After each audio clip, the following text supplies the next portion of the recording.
Meditation అనే పదంని ఏ మతానికి, ఏ సంస్కృతికి నుంచి వచ్చింది, ఈ సంస్కృతికి ఆ సంస్కృతికి పడదా, ఇలాంటి విషయాల గురించి ఆలోచిస్తున్నాం. కానీ నిజంగా హిందూయిజం బ్యాక్గ్రౌండ్ నుంచి ధ్యానము అనే పదము ఒక 8,000 సంవత్సరాల నుంచి ఆ పదము ఎట్లా ఎవల్యూట్ అయితే వస్తుంది. బుద్ధుడు ధ్యానము అనే ఆ పదము ఆనాపానసతి ఎలా ఇవాల్వ్ అవుతుంది, తావోయిజంలో నుంచి ఎలా వస్తుంది, సైంటిఫిక్గా ఎప్పటి నుంచి స్టార్ట్ చేశారు ఆ పదం మీద అందరూ దాని మీద రీసెర్చ్. ఇది స్వాధ్యాయ యోగా అంటే.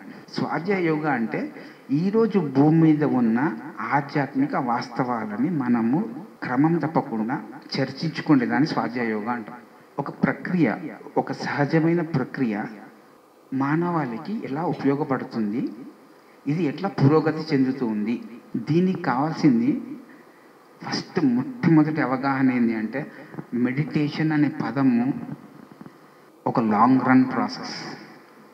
ఒక లాంగ్ రన్ ప్రాసెస్ కోసము ఏ వ్యక్తి అయితే తన షార్ట్ టర్మ్ ప్లెజర్స్ వదిలేసుకుంటాడో ఆ వ్యక్తికి ధ్యానము అనే పదము ఫలితాలు ఇస్తుంది. There is no short cut in it. Meditation is a long run process. Long run అంటే టయర్డ్ కాదు, మీరు అలసిపోయే వరకు బుద్ధునిలాగా స్కెలిటన్ లాగా అయిపోయే వరకు చేస్తే ధ్యానము అనట్లే. అది ఆయన చేసేసాడు. అర్థమవుతుందా? లేదు, మాకు షార్ట్ టర్మ్ కావాలి అంటే కనుక I'm not the right teacher. ఎందుకంటే నాకు జిముక్కులు చేయడం రాదు.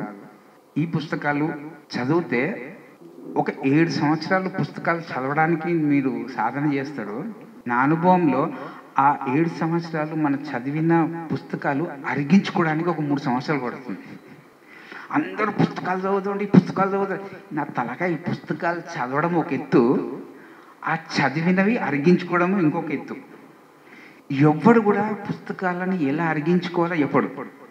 రెండో పొరపాటు, long run short term pleasures వదులుకుంటే మీకు ధ్యానం చక్కగా కుదురుతుంది. రెండవది, రెగ్యులారిటీ లేకపోతే మీరు ఏ గురువు దగ్గర పోయినా ఆయన కరెక్టో రైటో రాంగో నేను కామెంట్ చేయట్లేదు, నేను జడ్జి చేయట్లేదు. ఈరోజు సొసైటీలో ఉన్న ఆధ్యాత్మిక సిస్టమ్స్ మీద నేను కామెంట్ చేయట్లేదు. నేను ఇలాంటి వాళ్ళు వెళ్తున్నారు అన్న దాని మీద కామెంట్ చేస్తున్నాను. ఉదాహరణకి విత్తనాలు ఉన్నాయి. విత్తనాలు వేస్తేనే చెట్లు అయ్యేవి, అవునా కదా? ఒప్పుకుంటారా లేదా? మనం ఏం చేస్తున్నామంటే విత్తనాలు వేస్తున్నాం.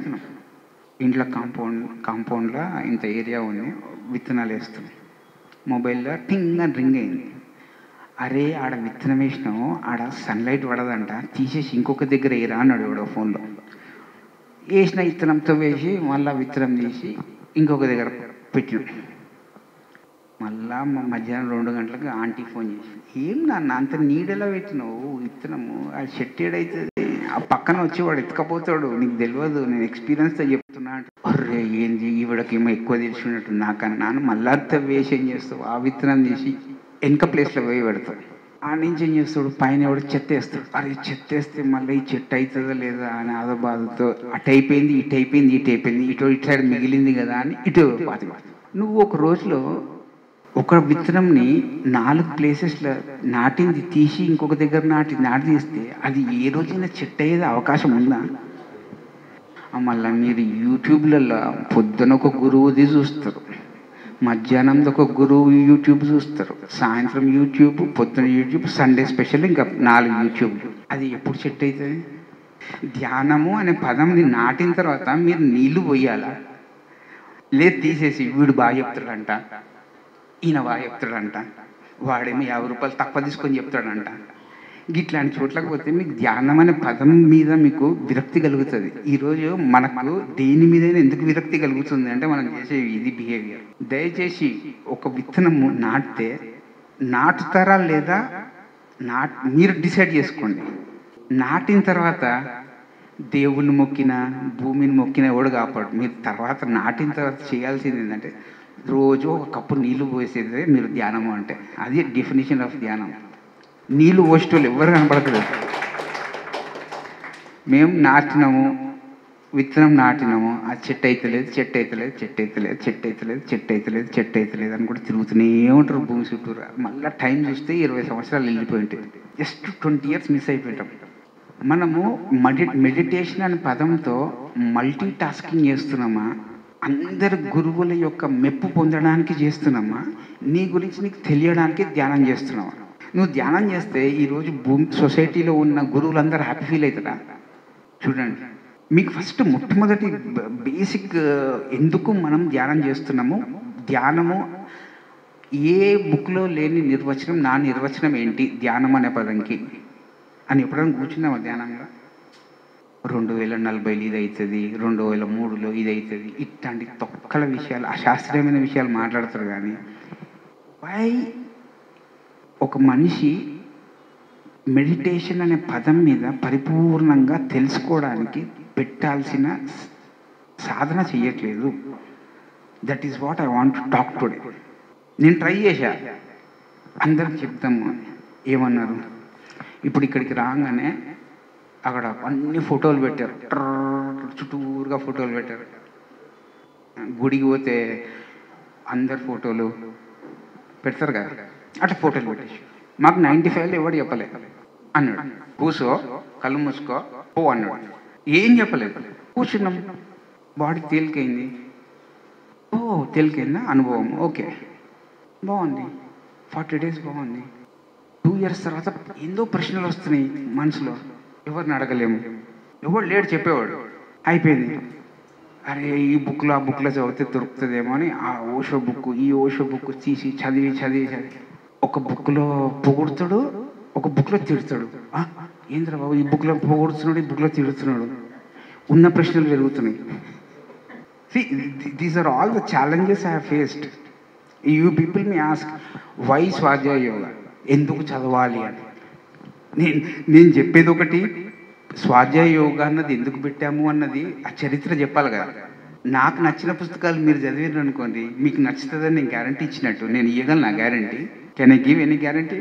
స్వాధ్యాయ యోగా అంటే ఈరోజు భూమి మీద సింప్లిఫైడ్ ఆధ్యాత్మిక వాస్తవాలని ఒక సగటు మనిషికి, ఒక ధ్యాని తన అనుభవపూర్వకంగా గ్రంథంలో పెట్టిన పుస్తకాలను చదవమంటున్నాడు.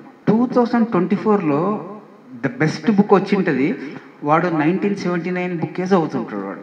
మీరు ఎట్లా అంటారంటే ఆరకిల్ 5 వర్షనే బెస్ట్ అంటారు, అదేమో ఆరకిల్ 11, 13 వచ్చింటే. ఇప్పుడు మేము స్వాధ్యాయ ఎందుకు పెట్టాము అంటే, ఈ 30 yearsలో ఏదైతే ఇప్పుడు కుండల్ని అనే పదం ఉంది, ఓకే, ప్రతి దేశంలో ఈ కుండల్ని మీద ఎవరెవరు ఏం రాసినారు ఒక 100 సంవత్సరాల నుంచి అన్న అవగాహన ఉన్న వ్యక్తి, ఈరోజు ఒక మనిషి ఈ 100 సంవత్సరాల్లో ఈ కుండల్ని శాస్త్రం మీద ఒక 1000 పుస్తకాల ఎసెన్స్, ఒక పుస్తకంలో రాసిన పుస్తకము మీకు చేతికి అందజేయాలన్నా, లేదురా భయ్ మీరు అందరు కూడా 1000 సంవత్సరాలు ఎవడెవడేం రాసిన అన్నీ చదవమని చెప్పాలన్నా, అవునా కదా? దాన్ని మేము స్వాధ్యాయ యోగా అంటాం. ఏదైతే షేర్ మార్కెట్ అప్గ్రేడేషన్కి చదువుతారు వీరు, ఎకనామిక్స్కి అప్గ్రేడ్ చదువుతారు, ఇక్కడున్న కోచింగ్ సెంటర్లకు వెళ్ళి అన్ని లేటెస్ట్ టూల్సేగా చదివేది మీరు. My point is, what are the latest spiritual books coming throughout the world, మీరు ఎట్లా చూస్ చేసుకుంటున్నారు? అవి చదివితే మీరు మీకు కొంచెం ధ్యానం చేసేదానికి ఆ స్వాధ్యాయ యోగ యొక్క వాస్తవాలు మీకు ఉపయోగపడతాయి. ఇక్కడ చూసినా సేత్ ఇలా చెప్పాడు, రమ్తాయి, వాళ్ళలో ఉన్న కామన్ థింగ్స్ తీసుకోకుండా వాట్ ఐ ఫీల్ ఈజ్ ఒక సబ్జెక్ట్కి డిఫరెన్సెస్ పెరిగిపోతున్నాయి. You got the point? ఏది నిజమైన ఆధ్యాత్మిక పుస్తకము అంటే, ఒక తెలియని విషయము ఒక తెలిసే వాస్తవానికి మధ్యలో వంతెనలాగా ఉంటేనే అది ఆధ్యాత్మిక పుస్తకము. ఏదైతే మీలో ఒక పదం మీద మీకు అవగాహన లేని పదం మీద కొంచెం అవగాహన పెంచిందో ఆ పుస్తకం చదివితే మీకు ఏమొచ్చినట్టు? ఇప్పుడు ఒక తెలియని విషయము ఒక తెలిసిన విషయంలాగా మారింది. ఎప్పుడు ఎందుకు? ఆ పుస్తకం చదివితే. Yes or no?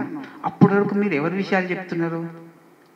ఓహో, జిడ్డు కృష్ణమూర్తి గారు ఇలా అన్నారంట, స్వామి రామ గారు ఇలా అన్నారంట, వాళ్ళ అనుభవాలన్నీ మనం నెమరేసుకుంటున్నాం. కానీ నీ అనుభవము ఆ యొక్క ఇన్ఫర్మేషను నీ యొక్క మార్పుకి అది ఉపయోగపడాలా లేదా?